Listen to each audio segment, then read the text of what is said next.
Good morning and welcome to the Take Your Life Back Today show. My name is Ralf Friedrichs. I'm an addiction recovery coach, a life coach, and the host of this show, the Take Your Life Back Today show. Today, early Monday morning, ice cold outside. What happened? The whole weekend was beautiful. That is enough to get you into a bad mood when you wake up after a beautiful weekend in the 60s, lower 70s, and it's ice cold again. But if you're feeling mood, why is that? Well, here is why. Moods are fleeting, volatile. They come and go and drop on the drop of a hat.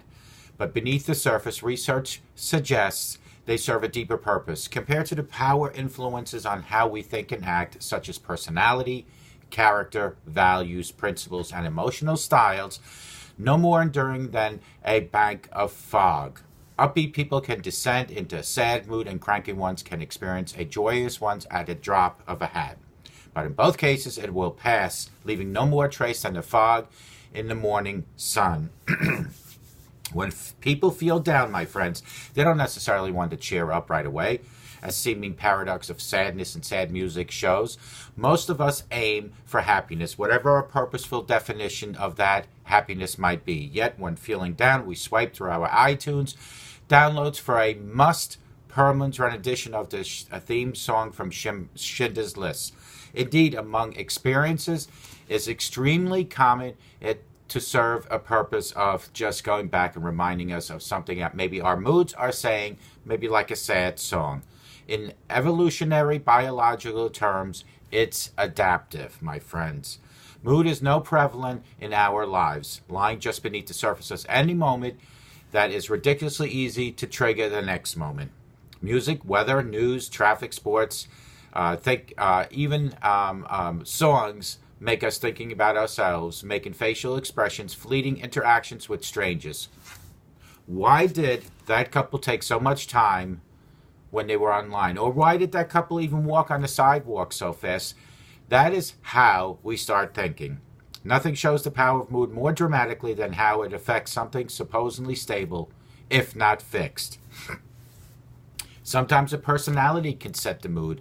Talking to another person and their personality is just getting you into a bad mood. That could set your day. Matter of fact, in 2014, a study showed when researchers gave 98 volunteers a standard personality test and had them watch a 10-minute video, neutral or upbeat, families reunited after the fall of the Berlin Wall, or sad ones, scenes from the movie Philadelphia, where Tom Hanks' character dies of AIDS. They then repeated the personality test. After watching sad scenes, volunteers scored notably higher on one of the big five personality traits, neuroticism, and somewhat lower on the other twos, which is extroversion and agreeableness.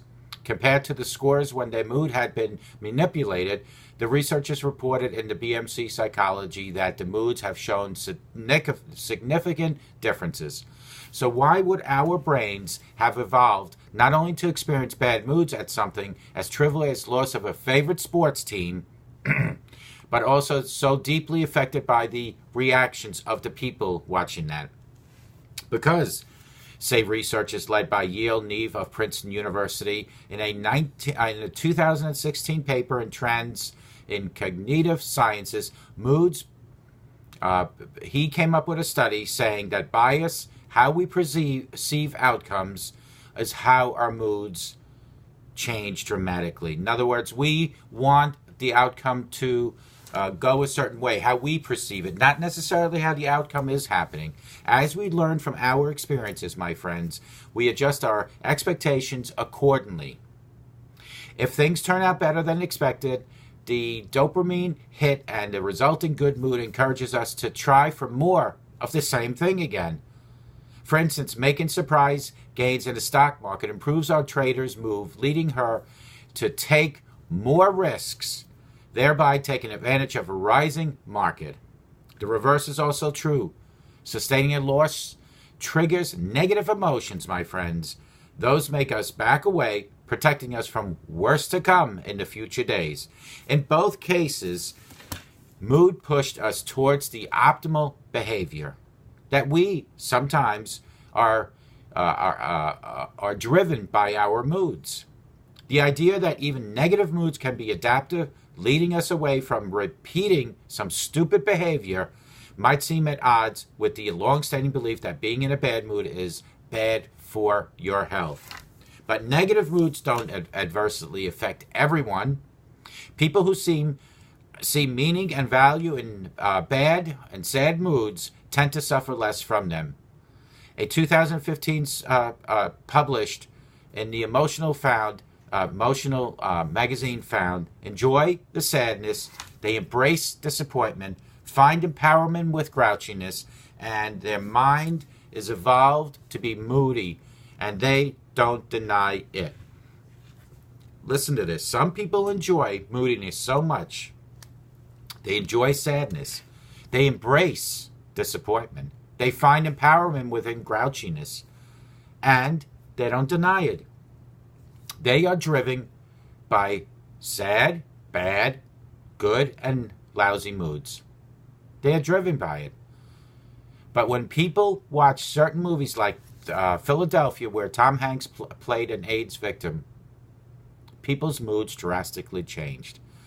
I don't know about you folks, but my moods are driven by my daily activities. They are driven by family reactions in life. They are driven by when I watch the news. For an example, if you watch the news and you see what's going on in the world, you will not be in a good mood. Bottom line, you will not. You will be in a mood of sadness, disappointment, sometimes even angry. But if you ever listen to the song Tears in Heaven by Eric Clapton, that will put you in a sad mood. But if you watch a movie like Schindler's List, that will put you into a angry mood because of what was going on back then. But then if you watch National Lampoon, that will put you in a good mood, a happy mood. So these are driven, or your moods are driven by how you react to what you see, hear, and touch. So if you're moody, it's okay. We are driven by our moods. If you're moody, if you're upset because today's ice cold and the whole weekend was nice, it's okay. But don't let your moods affect your daily activity and the people around you. Let your moods come and let them go. Change your moods on the drop of a dime. You need to learn to change your mood. You need to adapt to the situation at hand. And no better way to adapt than through the power of Christ. No better way to get from a lousy, bad mood to a good mood than by speaking to God through the power of prayer. Call me at 844-405-HELP because we can help each other take our lives back. We really can. And God will help you get your life back too. Just ask Him for guidance and direction on a daily basis.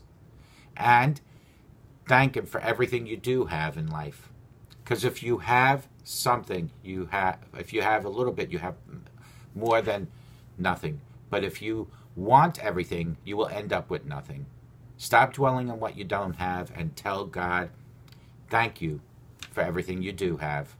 Because one day, my friends, we will not be here on this earth. And we will have nothing. So enjoy what you do have, whether it's a little or a lot in life. And may God bless you.